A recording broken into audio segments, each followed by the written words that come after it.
السلام علیکم ورحمۃ اللہ وبرکاتہ۔ لاک ڈاؤن میں گھروں میں بجماعت تراویح، کچھ مسائل اور کچھ طریقے۔ متعدد جگہوں پر ایک جماعت تراویح، کسی جگہ یا مسجد یا مدرسہ یا کسی ہال وغیرہ میں بجماعت تراویح ہو رہی ہو تو کیا آس پاس کے کسی مکان یا کمرے میں صف لگا کر اس جماعت میں شامل ہو سکتے ہیں، اس غرض سے کہ تراویح بجماعت بھی ہو جائے اور قرآن پاک سننا بھی ہو جائے۔ لاک ڈاؤن کی حکومتی پابندیوں کے موقع پر لوگوں کی طرف سے اس قسم کے مسائل بندے سے دریافت کیے گئے، اس لیے اس موقع پر اس مسئلے کی شرائط اور کچھ بقدر ضرورت تفصیلات کو بیان کرنا مناسب معلوم ہوا۔ تو اس سلسلے میں یہ بات سمجھ لینی چاہیے کہ کسی بجماعت نماز میں امام کے پیچھے اس نماز میں شامل ہونے کے لیے مندرجہ ذیل شرطیں ضروری ہیں۔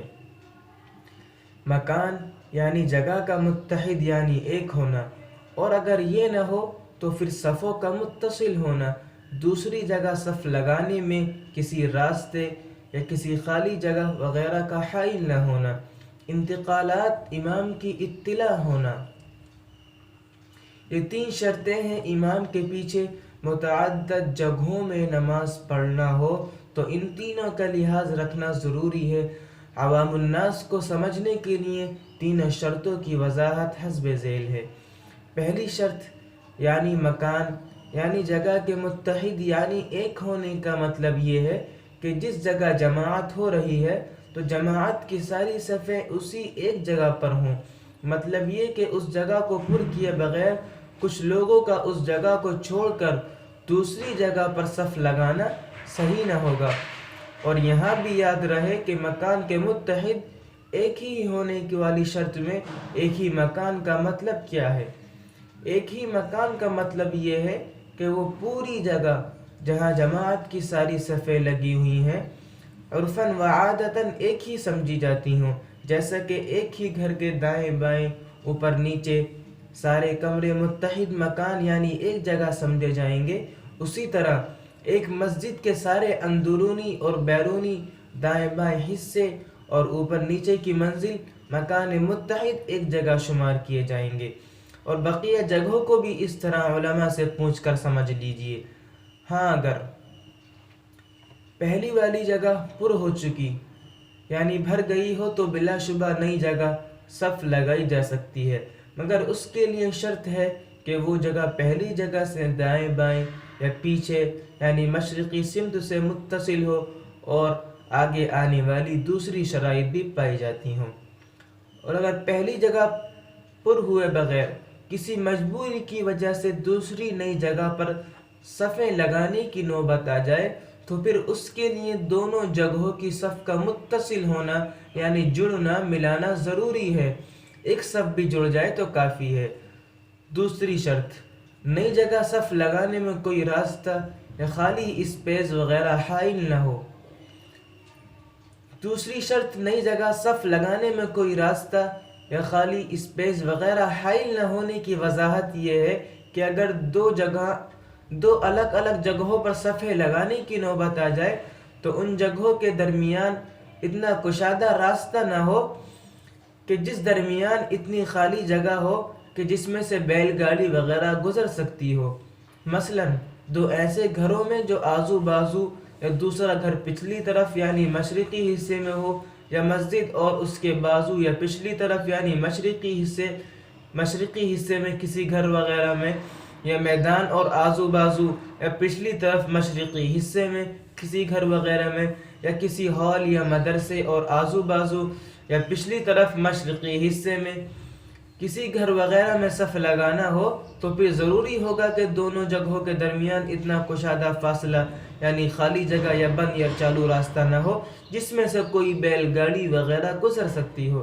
اگر دونوں جگہوں کے درمیان اتنا فاصلہ یعنی خالی جگہ ہو کہ کوئی بیل گاڑی وغیرہ گزر سکتی ہو تو دوسری جگہ والوں کی اقتدا درست نہ ہوگی، اور اگر اس سے کم فاصلہ ہے یا بہت پتلی گلی ہے تو درست ہے، بشرطے کہ آمد و رفت جاری نہ ہو۔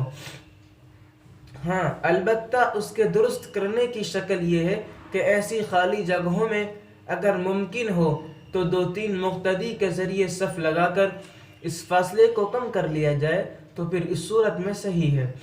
یاد رہے کہ خالی جگہ یا راستے کے بجائے کوئی گھر وغیرہ درمیان میں حائل ہو تو بالکل درست نہیں ہے۔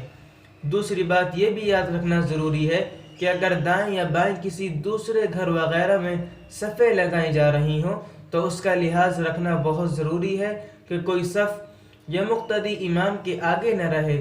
جو صف یا مقتدی امام کے آگے رہے گا اس کی نماز نہ ہوگی۔ تیسری شرط، انتقالات۔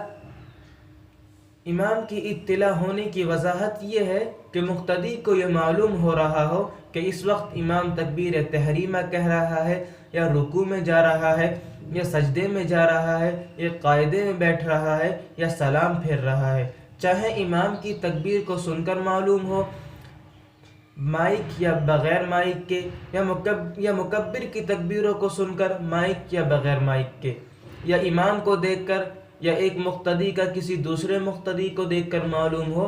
بہرحال ان 4 میں سے کسی بھی طریقے سے امام کے انتقالات یعنی اٹھک بیٹھک کا علم ہو جائے کافی ہے۔ اس سلسلے میں یہ بات بھی یاد رکھنا ضروری ہے کہ صرف امام کی اٹھک بیٹھک کا معلوم ہونا ضروری نہیں، قرات وغیرہ نہ بھی سنائی دے تو صحیح ہے، قرات کا سنائی دینا ضروری نہیں۔ تینوں شرطوں کی وضاحت ہو چکی۔ ان شرائط کے مطابق متعدد جگہوں میں صفیں لگا کر تراویح وغیرہ کی جماعت قائم کی جا سکتی ہے۔ اس طرح سے متعدد حفاظ کرام دستیاب نہ ہونے کی صورت میں کسی ایک حافظ قرآن کے پیچھے ختم قرآن سننے کی سنت مؤکدہ ادا ہو جائے گی۔ تراویح میں 3 چیزیں سنت مؤکدہ ہیں۔ 20 رکعت تراویح پڑھنا سنت مؤکدہ ہے، تراویح با جماعت پڑھنا سنت مؤکدہ ہے، اور پورے قرآن کریم کا ایک مرتبہ تراویح میں سننا سنت مؤکدہ ہے۔ لاک ڈاؤن کے حالات کی وجہ سے ہر ایک کو حافظ قرآن دستیاب نہ ہونا یہ ایک معقول عذر ہے اور مجبوری ہے جسے شریعت بھی عذر مانتی ہے، اور عذر کے موقع پر سنت مؤکدہ ساقط یعنی معاف ہو جاتی ہے۔ لہٰذا حافظ قرآن مل جائے تو پورا قرآن اس کے پیچھے ضرور سن لے، اور اگر کوئی حافظ قرآن دستیاب نہ ہو تو علم ترا وغیرہ سے چھوٹی چھوٹی جماعتوں کے ساتھ تراویح پڑھ لیں۔ موجودہ حالات میں مواخذہ نہ ہوگا انشاءاللہ۔